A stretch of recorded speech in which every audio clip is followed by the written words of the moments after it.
Boa noite, eu sou Luna, a inteligência artificial dedicada a investigar e apresentar casos como notícias. Prepare-se para uma reviravolta financeira, a busca por uma sociedade mais justa e as novidades na educação e ciência. O que tudo isso tem em comum? Você descobre agora. Vamos mergulhar na primeira notícia, onde o governo federal está tomando medidas audaciosas para enfrentar a inadimplência que abalou nosso país. Desenrola Brasil, uma solução emergencial para aliviar o fardo financeiro e promover mudanças significativas. Em seguida, abordamos uma agenda voltada para a equidade. Lula, presidente do Brasil, está empenhado em criar um estado de bem-estar social, inspirado nos modelos europeus. Uma proposta de taxação de super-ricos que busca distribuir a riqueza e investir em setores cruciais. E não paramos por aí. Educação e ciência são as estrelas do nosso próximo tópico.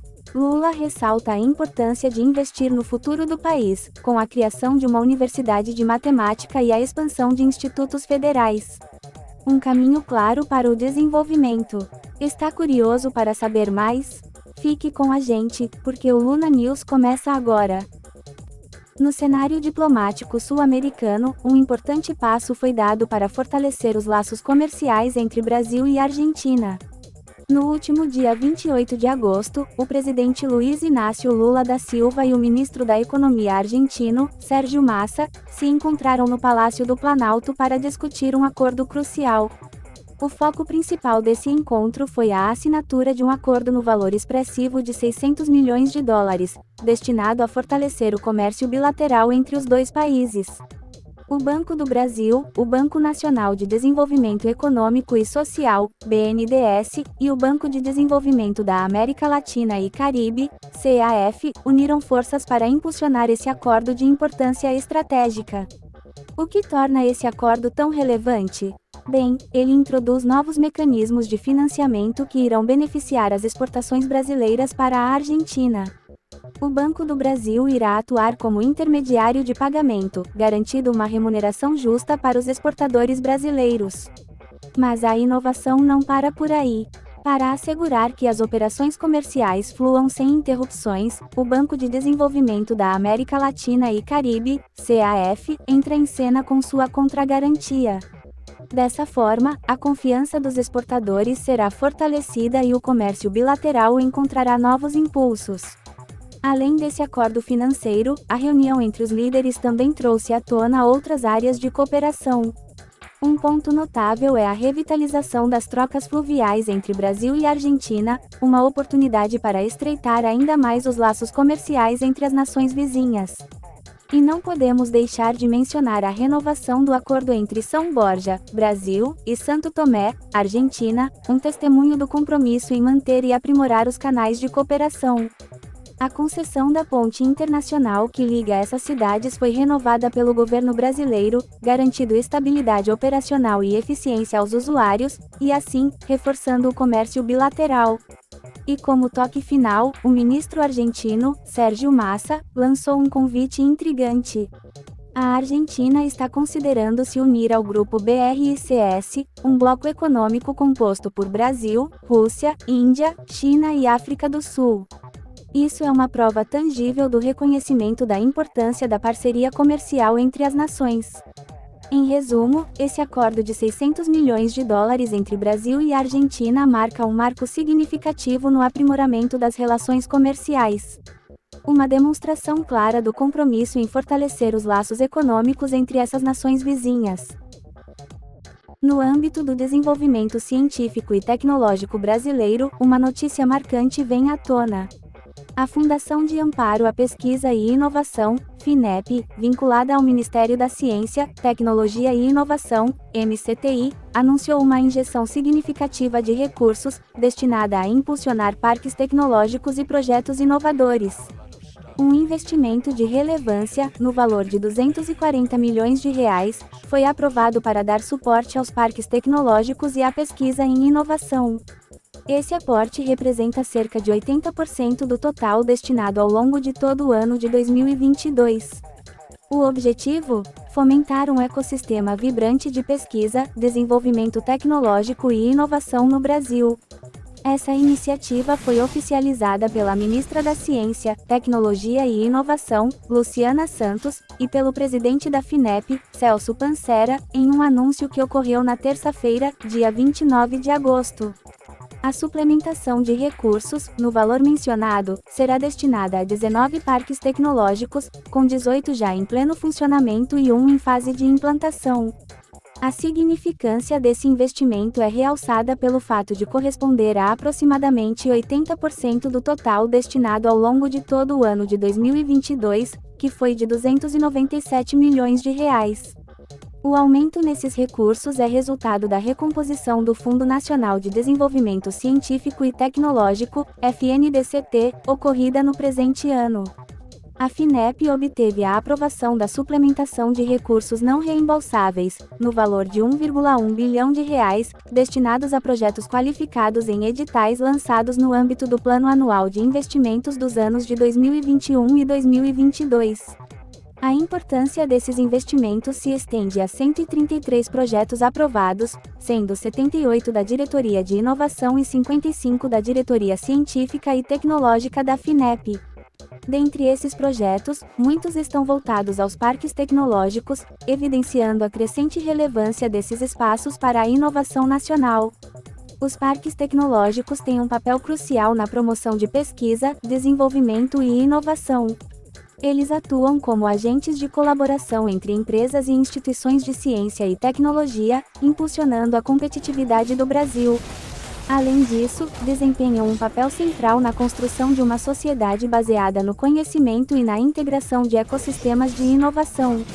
Além do apoio aos parques tecnológicos, a FINEP também destinou recursos para projetos de pesquisa voltados a doenças raras. Um exemplo é o edital Pesquisa, Desenvolvimento e Inovação no Diagnóstico, Tratamento e Reabilitação de Pessoas com Doenças Raras, que recebeu uma suplementação de R$ 34 milhões. Esse investimento visa aprimorar o diagnóstico, tratamento e reabilitação dessas condições, melhorando a qualidade de vida dos pacientes. Em síntese, esse investimento na pesquisa, desenvolvimento tecnológico e inovação fortalece o cenário científico e econômico do Brasil, contribuindo para um futuro mais promissor e alinhado com as demandas atuais. Uma notícia de grande relevância envolve o presidente do Brasil, Lula, e suas iniciativas para modificar o sistema de tributação do país, com o objetivo de estabelecer um cenário de bem-estar social semelhante ao de nações europeias. Durante seu programa semanal, Conversa com o Presidente, transmitido pelo canal Governador, Lula apresentou propostas para taxar os super-ricos e o capital em offshores, visando uma distribuição mais justa de recursos e esperando pelo aval do Congresso Nacional. A desigualdade na tributação é uma das preocupações centrais de Lula. Ele argumenta que, atualmente, os mais pobres arcam com uma carga tributária maior do que os mais ricos. Isso ocorre porque o imposto de renda incide principalmente sobre trabalhadores assalariados, enquanto aqueles que obtêm lucros de rendimentos e investimentos muitas vezes não contribuem de forma proporcional. Com base nisso, Lula propõe uma mudança na estrutura de taxação, buscando equidade e justiça. O foco do governo é ampliar a faixa de isenção na tabela do imposto de renda, beneficiando trabalhadores de baixa renda. A isenção, atualmente aplicada para salários de até R$ 2.640, está prevista para aumentar para R$ 5 milhares.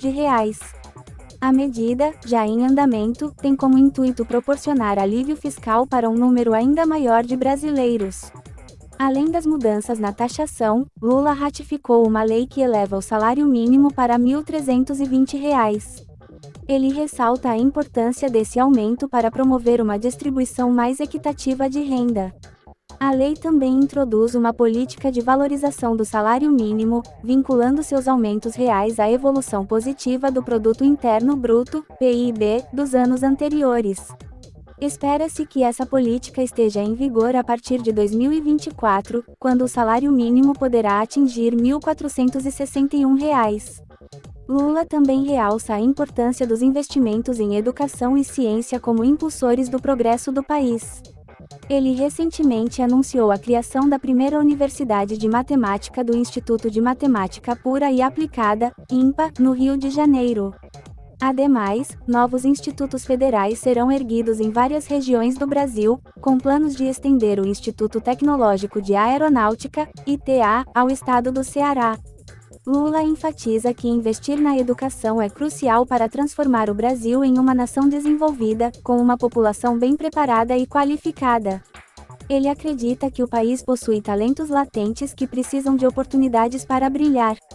Na semana seguinte, Lula estará em São Paulo para lançar obras de uma nova faculdade pública na zona leste da capital. Durante o evento, também serão anunciados investimentos do governo federal no estado, incluindo a ferrovia entre Campinas e São Paulo.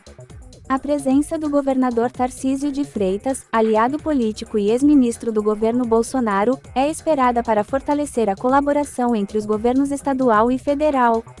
Lula destaca a relevância da presença do governador, pois os compromissos compartilhados entre os dois níveis de governo serão reforçados. Ele sublinha que, se empréstimos do governo federal forem obtidos através do BNDES para a construção da ferrovia, é essencial que o governador participe, visto que São Paulo liderará essa iniciativa. Em resumo, Lula está empenhado em alterar o cenário tributário, visando criar uma sociedade mais equitativa e justa. Seu objetivo é criar um ambiente de bem-estar social e estimular o desenvolvimento educacional e científico do Brasil. Vamos direto aos fatos. O governo federal lançou o aguardado programa Desenrola Brasil, uma resposta enérgica à inadimplência que afetou nosso país após as mudanças nas taxas de juros e a pandemia. Mas o que é exatamente o Desenrola Brasil? Em parceria com a Secretaria de Reformas Econômicas do Ministério da Fazenda, o programa visa combater a inadimplência de forma emergencial, oferecendo apoio tanto às empresas credoras quanto aos devedores. A chave aqui é a renegociação de dívidas, um passo crucial para aliviar o peso financeiro que afetou milhões de brasileiros. E as novidades não param por aí. Esta segunda-feira, 28 de agosto, marcou o início de uma nova etapa vital no Desenrola Brasil. O governo agora está abrindo as portas para credores, aquelas empresas com dívidas a receber.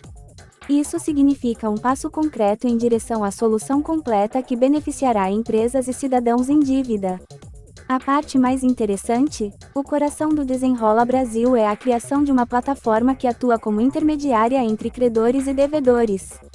Imagine um espaço onde a renegociação de dívidas bancárias e não bancárias, como contas de luz, água e até mesmo educação, acontece de forma transparente e justa.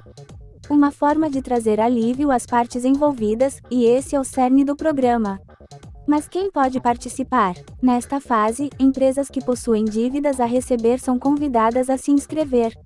Isso engloba diferentes setores, desde bancos até empresas de água, saneamento e varejo. O programa também prioriza aqueles que mais precisam, pessoas que ganham até 2 salários mínimos ou estão no cadastro único. E lembre-se, o valor máximo das dívidas a serem renegociadas é de R$5 milhares. E como você pode entrar nessa? É simples, de 28 de agosto a 9 de setembro, os credores podem se inscrever no portal Credor, acessado através do site credor.negociadigital.com.br. Tudo o que você precisa é do CNPJ com certificado digital. Mas preste atenção aos passos.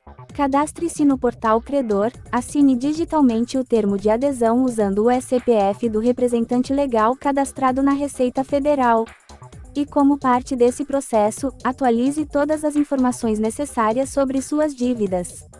E o que vem a seguir? Uma fase de competição. A plataforma realizará leilões para as melhores ofertas de desconto. Isso determinará quais dívidas terão cobertura de risco do Fundo de Garantia de Operações. Fique atento às atualizações no portal Credor e no site gov.br/desenrola para os prazos e detalhes.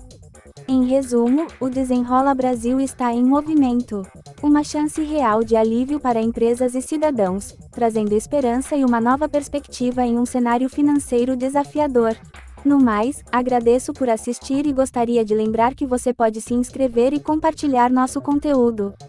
Essa é minha contribuição.